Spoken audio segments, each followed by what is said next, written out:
నమస్కారం. నా పేరు కే రంజిత్. నేను శ్రీ భావనా విద్యానికేతన్లో 9వ తరగతి చదువుతున్నాను. ఇప్పుడు నేను శ్రీ కనక మహాలక్ష్మి అమ్మవారి గురించి చెప్పబోతున్నాను. తెలుగువారి మహాలక్ష్మి ఉత్తరాంధ్ర కొంగు బంగారం శ్రీ కనక మహాలక్ష్మి అమ్మవారు. విశాఖపట్నంలోని బురుజుపేటలో ఉన్న ఈ ఆలయానికి సుమారు 100 సంవత్సరాల చరిత్ర ఉంది. ఈ ఆలయానికి గోపురం, తలుపులు ఉండవు. అంతేకాకుండా అమ్మవారికి ఎడమ చేయి కూడా ఉండదు.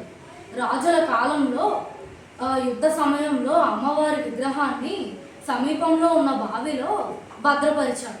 ఆ తరువాత కాలంలో అమ్మవారు భక్తులకు స్వప్నంలో కనిపించి తనను ఎటువంటి తలుపులు, గోపురం లేని చోట ప్రతిష్ఠించమని ఆదేశం ఇచ్చింది. అందుకే ఈ ఆలయానికి గోపురం, తలుపులు ఉండవు. ఇది మన కనక మహాలక్ష్మి అమ్మవారి కథ. ఇప్పుడు సింహాచలం వరాహలక్ష్మి నరసింహస్వామి గురించి చెప్పబోతున్నాను. శ్రీ వరాహలక్ష్మి నరసింహస్వామి దేవస్థానం విశాఖపట్నంలో సింహాచలం అనే ప్రాంతంలో నగరానికి 11 కిలోమీటర్ల దూరంలో తూర్పు కనుమల్లో పర్వతంపై ఉంది. ఈ దేవాలయం సముద్ర మట్టానికి 244 మీటర్ల ఎత్తున సింహగిరి పర్వతంపై ఉంది. ప్రస్తుత దేవాలయం 13వ శతాబ్దం ఒడిస్సాకు చెందిన తూర్పు గంగరాజు కళింగ వాస్తుశిల్పం ప్రకారంగా నిర్మించారు.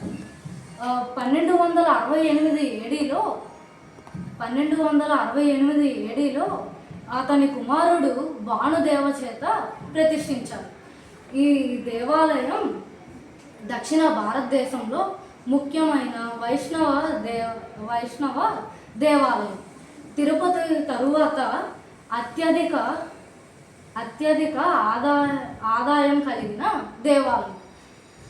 సంవత్సరానికి 12 గంటలు మాత్రమే స్వామివారిని నిజరూప దర్శనం చేసుకోగలరు.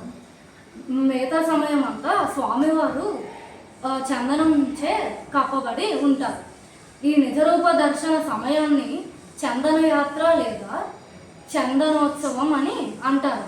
ఇది ప్రతి సంవత్సరం వైశాఖ మాసం శుద్ధ తదియ నాడు మే నెలలో వస్తుంది. ధన్యవాదాలు.